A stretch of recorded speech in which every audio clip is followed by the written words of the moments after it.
قربانی کے اوقات میں جانور ذبح کرتے وقت سب لوگ مل کر تکبیر پڑھ سکتے ہیں کیا؟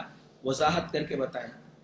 نہیں، بلکہ یہ ایک طریقے کی بدعت ہوگی، بلکہ صحیح طریقہ یہ ہے کہ بسم اللہ اللہ اکبر کہہ کر کے، بعض لوگوں نے کہا ہے کہ وہ جو دعا پڑھی جاتی ہے انی وجہت وجہی للذی، اس پر ابھی بھی اہل حدیث علماء کے ابھی سوالات و جوابات چل رہے ہیں۔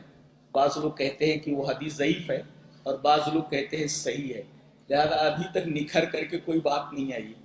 ابھی تک میرے مطالعے میں یہ بات آئی ہے، مولانا نے لکھا تھا، مولانا جعفر المدنی نے، کہ یہ حدیث صحیح نہیں ہے، اور اس کے اوپر جو ہے ان کا استدراک آیا، جواب آیا کہ انہوں نے جو کہا یہ حدیث ضعیف ہے، ضعیف کہنا صحیح نہیں ہے، تو ابھی یہ حدیث مختلف فی ہے۔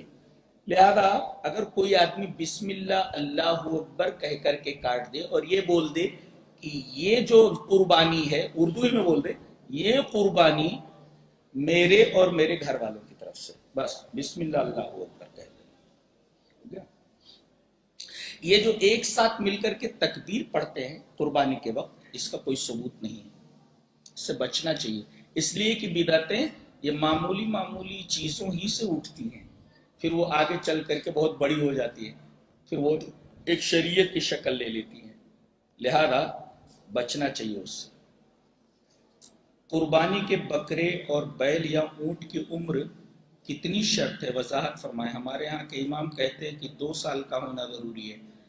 دیکھیے الگ الگ وہ ہے، اس کے قربانی کے جو جانور ہیں مسن نہ ہونا چاہیے، اس کے لیے شرط بس اتنی، دانتا ہونا چاہیے، اس لیے کہ حدیث پاک ہے لا تذبحوا الا مسنتن، تم لوگ نہ ذبح کرو مگر دانت والا۔ اب دتہا ہونا چاہیے، جس کے دانت نکل آئے، اب وہ دانت شرط ہے اس کے لیے، سال وال نہ دیکھا جائے۔ یہ صرف ایک صحابی کے لیے تھا، انہوں نے کیا کیا تھا، نماز سے پہلے ہی قربانی کر ڈالی تھی، تو نبی کریم صلی اللہ علیہ وسلم سے انہوں نے کہا کہ اللہ کے رسول دانتا تو نہیں ہے وہ، اب میں نے قربانی کر ڈالی وہ جو دانتا تھا۔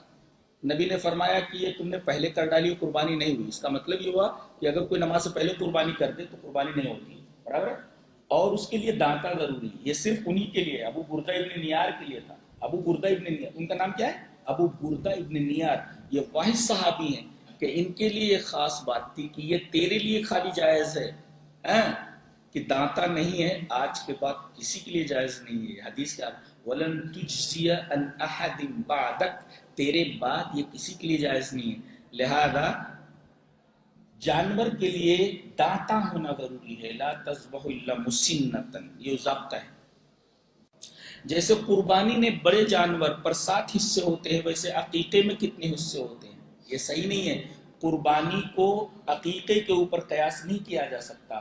قربانی میں 7 حصے ہو سکتے ہیں مگر عقیقے میں 7 حصے نہیں ہو سکتے، اس لیے کہ عقیقے میں ضابطہ ہے جان کے بدلے جان۔ اب ظاہر ہے کہ اگر ایک آدمی کی طرف سے وہ ذبح ہو گیا تو بقیہ جو 6 حصے ہیں وہ جان نہیں ہے، اور یہاں جان کے بدلے جان ہونا چاہیے، اس لیے کہ قربانی جو کی گئی ہے وہ حضرت اسماعیل علیہ السلام جو جان کے بدلے میں ڈھایا تھا نا، جان کے بدلے جان، لہذا جان کے بدلے جان ضابطہ ہے۔ ایک قربانی کے جانور میں 7 عقیقے نہیں ہو سکتے، درست نہیں ہے، عقیقہ نہیں ہوگا۔ قربانی اور عقیقہ ایک بیل پر ہوتا ہے، کیونکہ اللہ کے نبی نے اپنے بیٹے ابراہیم کا عقیقہ 7ویں دن کیا، فرمایا 1 لڑکا 2 جان، 1 لڑکی 1 جان۔ پھر یہ کون سی بنیاد پر ایک جانور پر عقیقہ اور قربانی ہوتی ہے؟ وضاحت فرمائی۔ سوال ہی سمجھ میں نہیں آیا، یہ جتنی باتیں اس میں لکھی گئی ہیں یہ کہیں حدیث میں نہیں ہے کہ اللہ کے نبی نے فرمایا ابراہیم کا عقیقہ 7ویں، فرمایا 1 لڑکا 2 جان، 1 لڑکی 1 جان۔ وہ تو ہے کہ نبی کریم صلی اللہ علیہ وسلم نے فرمایا کہ لڑکی کی طرف سے 1 جانور اور لڑکے کی طرف سے 2 جانور، اور اگر استطاعت نہ ہو تو لڑکے کی طرف سے بھی 1 کر سکتے ہیں۔ نبی کریم صلی اللہ علیہ وسلم نے حضرت حسن اور حسین کی طرف سے 1 میٹھا کیا ہے، تو استطاعت کے اوپر ہے۔ اگر آدمی استطاعت رکھے تو لڑکے کی طرف سے 2 کر دے، لڑکی کی طرف سے 1، لیکن اگر استطاعت نہ ہو تو لڑکے کی طرف سے بھی ایک ایک کرنا درست ہے۔ پورا سوال پھر سے پڑھتا ہوں، کیا کہنا چاہ رہی۔ سوال، قربانی اور عقیقہ ایک بیل پر ہوتا ہے۔ سب سے پہلی بات تو یہ ہے کہ یہی مسئلہ مختلف فی ہے کہ بیل کے اوپر عقیقہ ہوتا ہے کہ نہیں ہوتا ہے۔ نبی کریم صلی اللہ علیہ وسلم کے زمانے میں کسی صحابی سے ثابت نہیں ہے، نہ نبی سے، کہ آپ نے کسی بڑے جانور کا جو ہے عقیقہ کیا ہو کسی کی طرف سے، مثلا اونٹ کا عقیقہ، اسی طریقے سے بیل کا عقیقہ، گائے کا عقیقہ اور تمام چیزوں کا عقیقہ نہیں۔ آپ سے صرف میڈھا، میڈھی، اسی طریقے سے وہ جو جانور ہوتا ہے میڈھا وغیرہ، اور بھیڑ اور بکرا بکری، یہ چھوٹے جانور ہی ثابت ہیں، بقیہ بڑے جانور کا عقیقہ ثابت نہیں ہے۔ اچھا، یہ تو ہو گیا، کیونکہ اللہ کے نبی نے اپنے بیٹے ابراہیم کا عقیقہ، اچھا نبی کریم صلی اللہ علیہ وسلم کے جو بیٹے تھے حضرت ابراہیم، ان کا عقیقہ کیا آپ نے، ایک لڑکا دو جان، ایک لڑکے، پھر کون سی بنیاد پر ایک جانور پر عقیقہ قربانی دونوں ہوتی ہے، وہ تو ابھی جواب دے چکا ہوں۔ بڑے جانور میں قربانی تو ہو سکتی ہے ساتھ، مگر عقیقہ کرنا چاہے تو جواز اگر ہے تو ایک ہو سکتا ہے، 7 عقیقے نہیں ہوتے اس میں۔ میت کی طرف سے قربانی کرنا کیسا ہے؟ درست نہیں ہے، درست نہیں ہے میت کی طرف سے۔ اس سلسلے میں ایک کتاب آئی ہے، مولانا عبد الحمید صاحب رحمانی رحمۃ اللہ علیہ کا جو مدرسہ ہے جامعہ سنابل، اس کے ایک اچھے اسکالر ہیں محمد عبد الحکیم سنابلی، ان کی ایک کتاب ہے میت کی طرف سے قربانی، میت کی طرف سے قربانی۔ انہوں نے ثابت کیا ہے پوری کتاب کے اندر کہ میت کی طرف سے قربانی کرنا جائز نہیں ہے۔ سوال یہ ہے کہ جائز کیوں نہیں ہے؟ اس لیے کہ یہ کسی صحابی سے ثابت نہیں، نہ نبی سے ثابت ہے۔ جب ثابت نہیں ہے نبی سے یا کسی صحابی سے تو پھر وہ درست نہیں ہو سکتی۔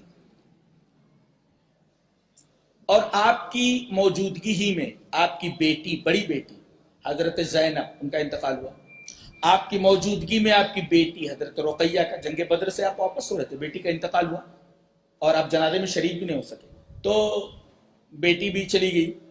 اسی طرح سے آپ کے بچے حضرت ابراہیم، آپ کی گود میں ان کا انتقال ہوا، لیکن کسی کی بھی طرف سے آپ صلی اللہ علیہ وسلم نے قربانی نہیں کی۔